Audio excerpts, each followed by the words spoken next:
God in Black by Rodney Hamright and Suda Wright. In the year 2029, a mysterious black man with dreadlocks appears in the small town of Millbrook, claiming to be God Almighty in human form. His arrival stirs confusion and skepticism among the townspeople. As word spread, people from different backgrounds and races flock to hear and see him, each group reacting based on their own prejudices and beliefs. Now at rodneyhamwrightbooks.com and Amazon and Audible and iTunes, or listen on Apple Podcast. Chapter 1. A Stranger in Town. Messiah 1. Sarah Mitchell had always believed that stories didn't find you. You went out and cornered them like stray cats in an alley. Most days in the newsroom, this translated to picking up the telephone for hour-long interviews with councilmen who stank of whiskey and self-regard, or prodding the Chamber of Commerce about potholes and ribbon cuttings. But this was a slow Wednesday, and the only thing prowling the halls of the Millbrook Gazette was the stench of burnt coffee, an editor with an ulcer, and a staff of 3 resigned to the monotony of small-town journalism. Sarah's desk squatted in the southern end of the Gazette office, right next to the copy machine that had been jammed since Reagan. Its only ornament was a wilted potted plant, dust-shrouded, that she watered on Fridays, out of guilt. Above the plant, the windowsill was crowded with empty paper cups, each sporting the lipstick rings of late nights and missed meals. It was here, hunched over a laptop with a cracked hinge and a stuck-in key, that Sarah attempted to channel Pulitzers and Woodward while finishing her latest magnum opus, a sponsored profile on the new expanded hours at Mrs. Henderson's Sourdough Emporium. She was halfway through a paragraph about the ambrosial aroma of Mrs. Henderson's signature cinnamon rolls when the office door banged shut and the other 2 reporters, out on the landing for a smoke, slouched back in. "Did you see him?" asked the tall one with the haircut that belonged in a yearbook. "Swear to God, never seen anything like it, just sitting there." The other, short, pale, balding, and always chewing something, shook his head. "Looked right at me, man. Kinda made my skin crawl. You ever seen a guy just sitting still? Like he was waiting." Sarah rolled her eyes so hard it gave her a headache. Gossip at the Gazette was as constant as the hum of the AC, and usually half as interesting. She returned to her draft, deleting an adjective with professional disgust. The pair drifted past her desk. She could smell the tobacco in their hair and the sour tang of supermarket cologne. "Maybe he's one of those religious types," the balding one muttered, "or a performance artist. But you don't see that." And here he dropped his voice. "Not around here." "What?" Sarah said, not looking up. "Someone daring to sit in the square for 5 minutes? Alert the media." She regretted the quip instantly. It would probably make the next round of after-hours jokes. But the tall one grinned at her. "You haven't seen him yet," he said. "He's got a look, like he knows things. Like he's not just people watching. Like he's reading your mind." He tapped his temple with 2 nicotine-stained fingers. Creepy, but kind of a boss move. Sarah grunted, but found her mind snagged on the phrase. Reading your mind. A man sitting in the square doing nothing, but it spooked these 2, like they'd seen a ghost. It was probably a hoax, or someone's brother from out of town. But even as she finished her next sentence, Mrs. Henderson's gluten-free sourdough has garnered a loyal following among Millbrook's wellness community. She heard the echo of the reporter's words. Never seen anything like it. She tried to return to her work, but the words sat on the screen, flat and flavorless. She hated this part of the job, slicing truth into thin, palatable slabs for the town's retirees and soccer moms. Sarah imagined herself at a larger paper, somewhere that had a real metro section, somewhere people cared if you risked your neck to get the right quote. She tried to picture the byline: Sarah Mitchell, special correspondent. It sounded false. She ran her thumb over the chipped edge of her coffee mug, the phrase still gnawing. It was then the editor made his daily pilgrimage from the sanctum of his office, bearing the faint musk of Pepto-Bismol and defeat. He gave the newsroom a quick scan.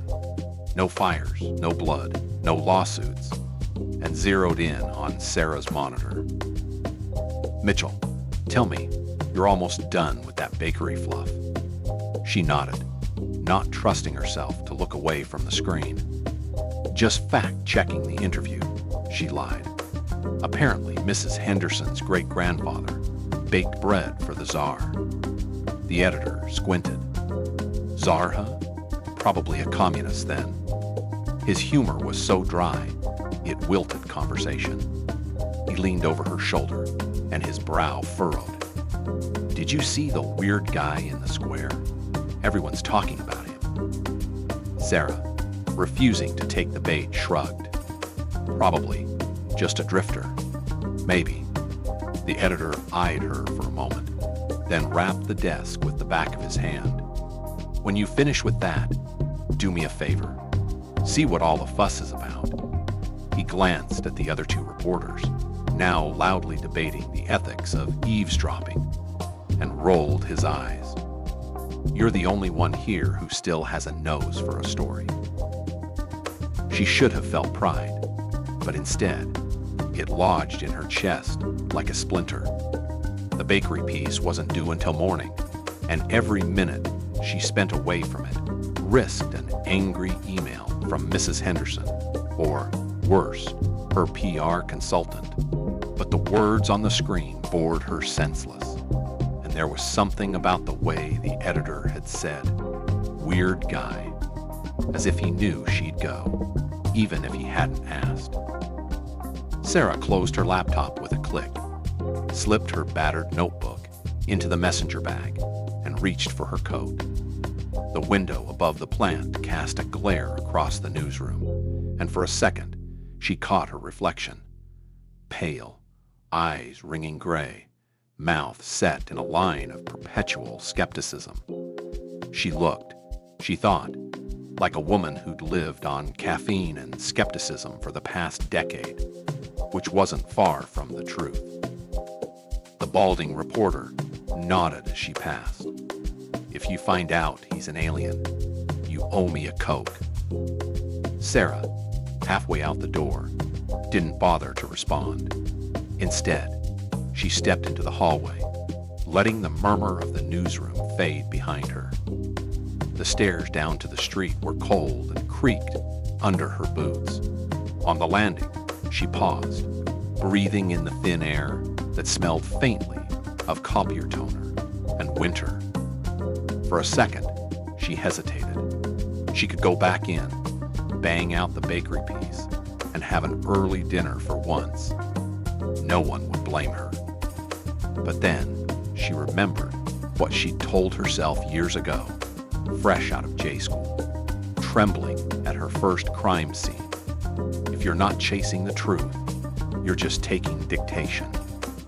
Sarah hit the pavement at a jog, the wind catching her hair and bringing her fully awake.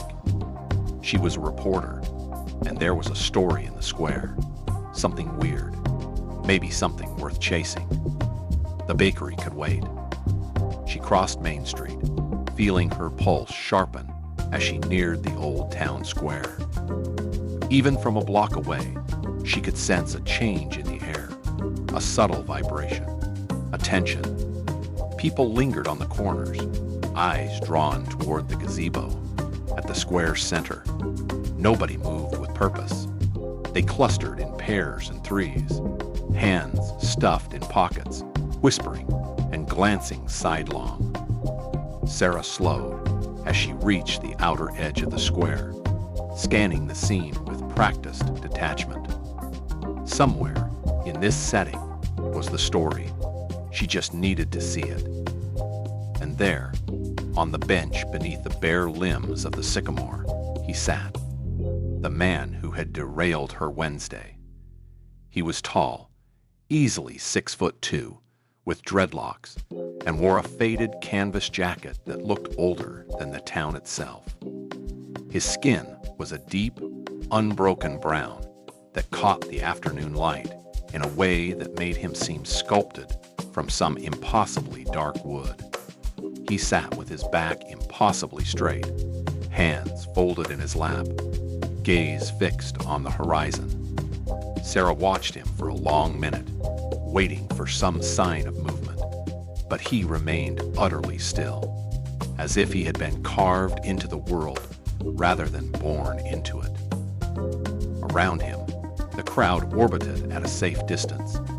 Some peered at him with naked curiosity, others with unease.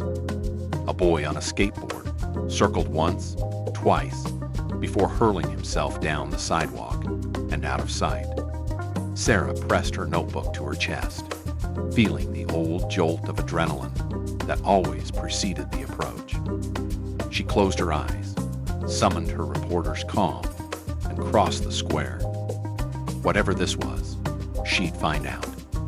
The story, as always, was waiting.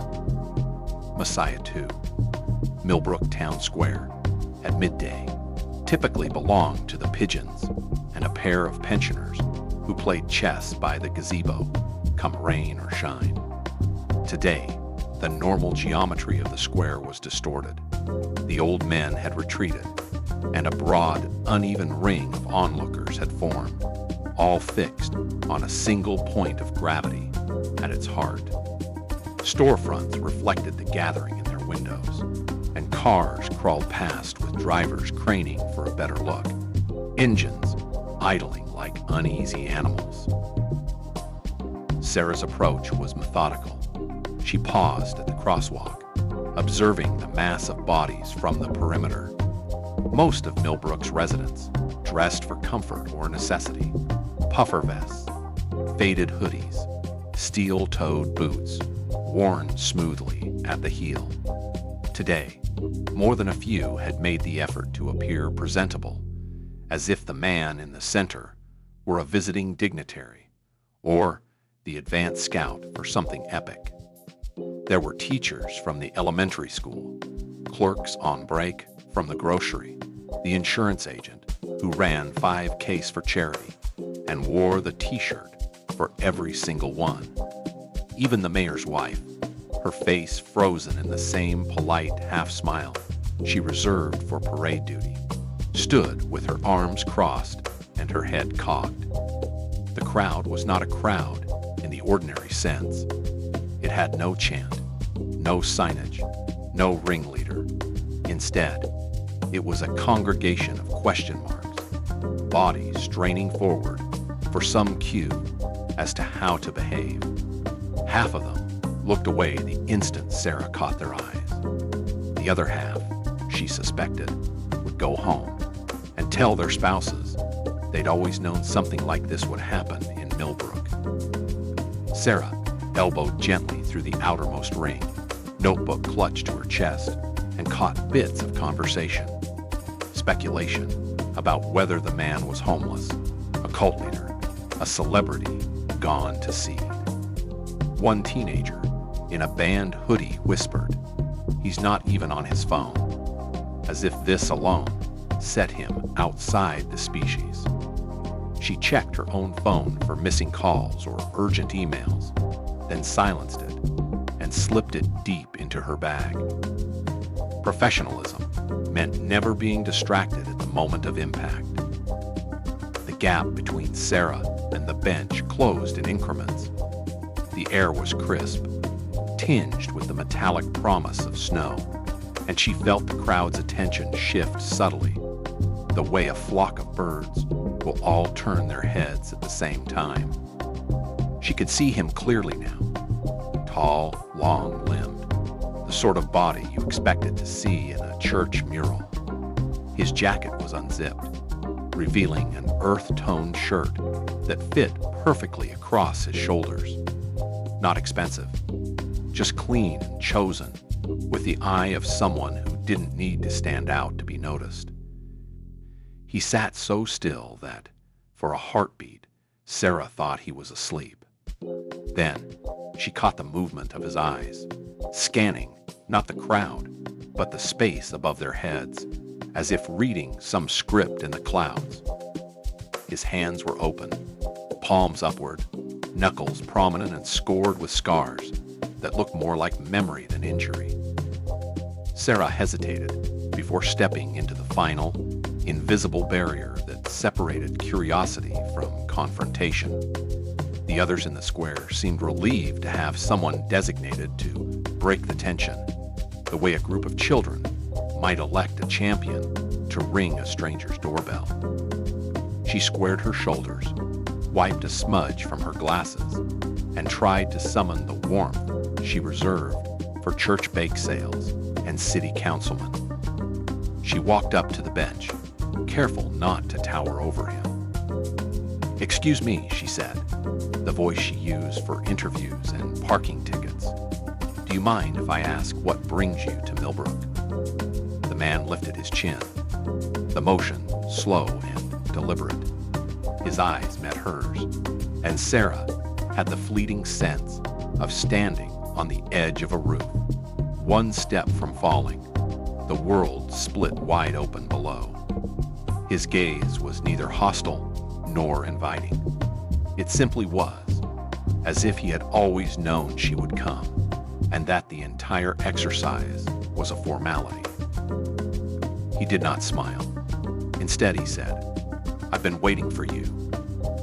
The words arrived in the square, not as a greeting, but as a fact, unchallenged, unembellished, as if it were Sarah's own job to accept it.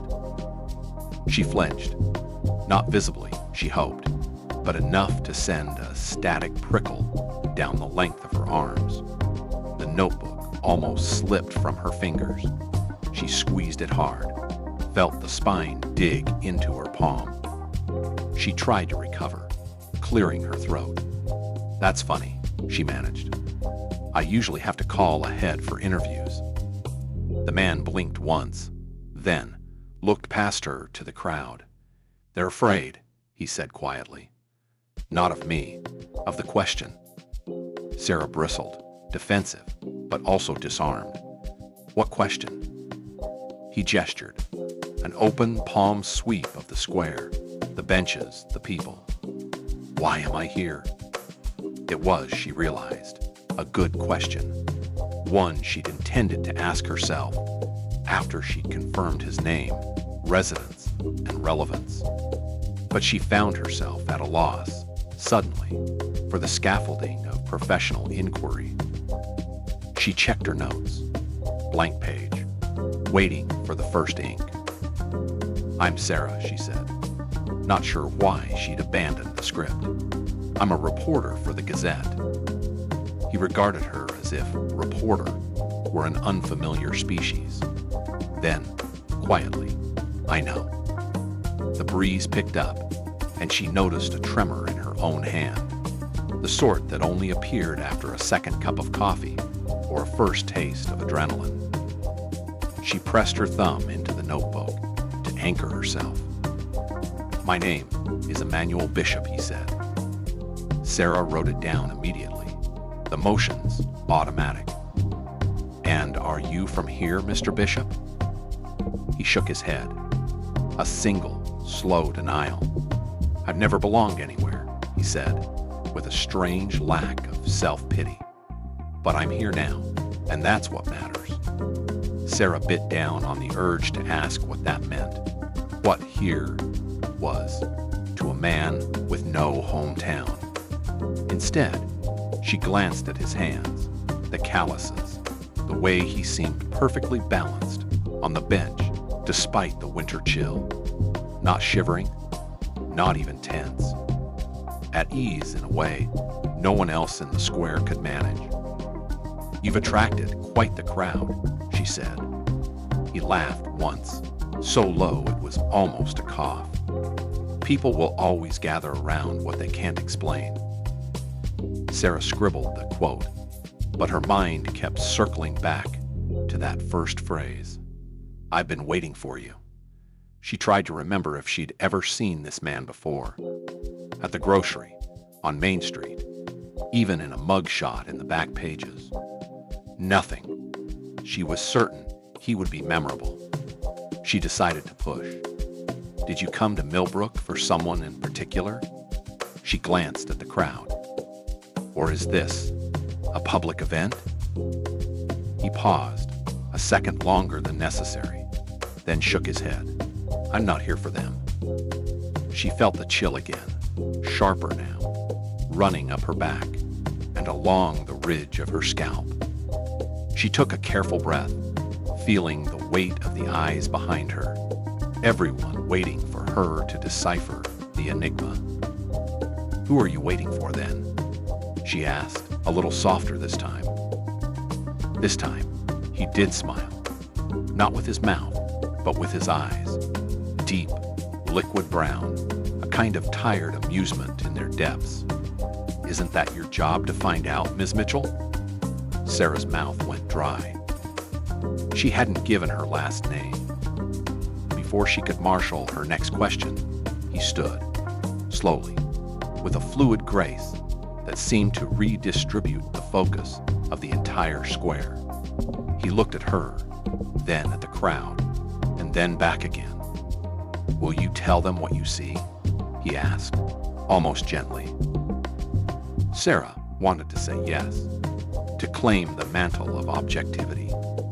But the words stuck in her throat, and she stood in silence as Emmanuel Bishop walked past her, past the crowd, and down the main street of Millbrook, leaving a trail of silence and a vacuum that nothing could quite fill.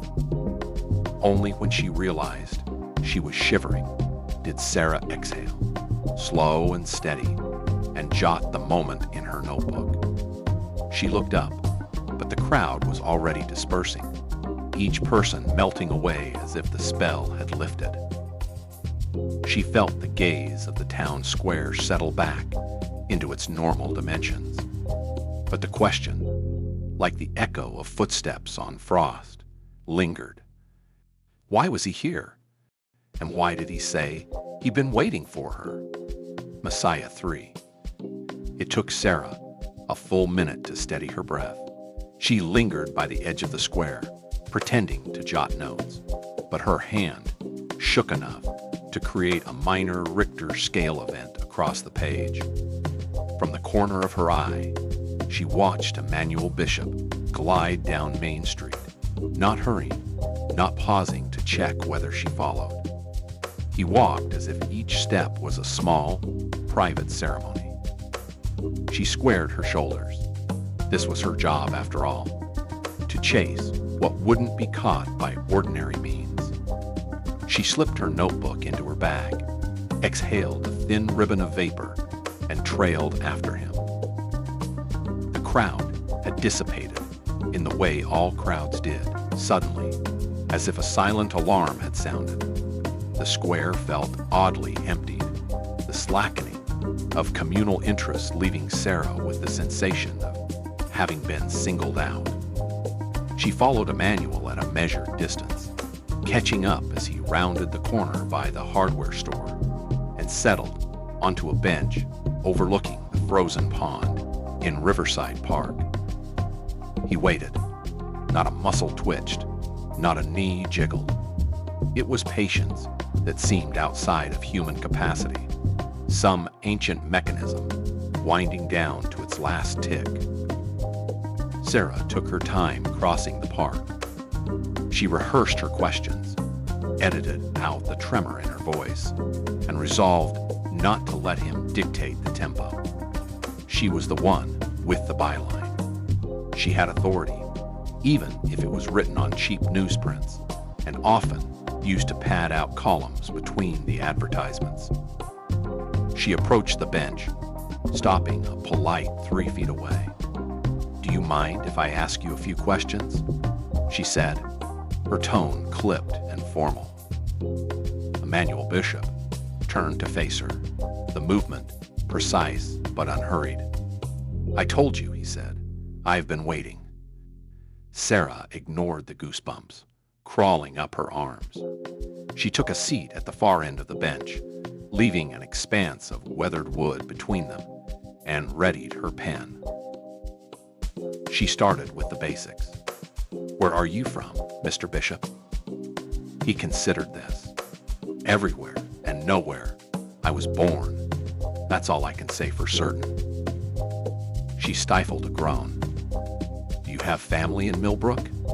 Friends?" He smiled, just at the edges of his mouth. "I have no people, only strangers." Sarah pressed. "Are you here on business? Tourism?" He glanced at the pond, the brittle surface pocked with half-melted snow. "I came because it was time." "Time for what?" He looked at her, and for a brief instant, she saw something ancient flicker across his face. Exhaustion, maybe, or resignation. "You already know." Sarah felt the conversation slipping away from her, replaced by something more personal than she liked. She tried to shift the ground back to journalism, to get the interview back on script. "People are unsettled by your presence," she said, her voice gentler than she intended. "Is that your intention?" Emmanuel shrugged. "It's not for me to decide what others feel. I only am." Sarah frowned, tapping her pen. "What does that mean?" He traced an idle finger along the bench slat, as if smoothing a knot in the grain. "People build prisons from their own certainty. I'm not here to be a mirror for them. I'm here for you." The bluntness of the pronoun shocked her. "For me?" "Yes." Sarah's journalistic detachment crumbled under the weight of the moment. She swallowed, then forced herself to continue. "Why me?" Emmanuel's eyes were clear and unwavering. "Because you're the one who wants to know. The others only want to be told." The pen wavered in her hand. She'd done hundreds of interviews. The mayors, murderers, grieving mothers. She'd always managed to keep the buffer, the glass wall of professional interest. But this man had walked through it like it was nothing.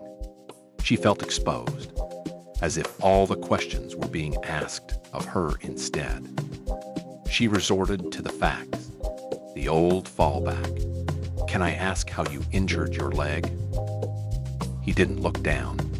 "That's not my story. Not anymore." She tried to laugh it off. "You know, most people would jump at the chance to be in the paper." Emmanuel's lips twitched. Not quite a smile. "Most people want to be seen. I want to be known." Sarah thought of the crowd from earlier, the way they'd stared and whispered. She thought of her own career, how she'd always longed for the scoop, the deep-down truth behind the gossip and routine. She wondered, suddenly, if she'd ever actually known anyone, or if she'd only collected their stories like pressed flowers, flattened, preserved, but never alive. She closed her notebook. "So, what is it you want me to write?" Emmanuel turned his head, fixing her with that unsettling, depthless stare. "The truth. That's what you're after, isn't it?" She wanted to say yes, but it came out as a question. "What is the truth?" He let the silence bloom, then spoke so softly she almost missed it. "That you can't hide behind the facts forever." The world seemed to tilt slightly under her, as if the park bench had become a plank over a bottomless well. She looked at her hands, ink stained and trembling, and wondered what exactly she was supposed to do next. Emmanuel stood. He didn't offer a hand or a farewell. only a parting glance that seemed to weigh her and find her wanting, or maybe simply unfinished. "You'll figure it out, Sarah Mitchell," he said, "when you're ready."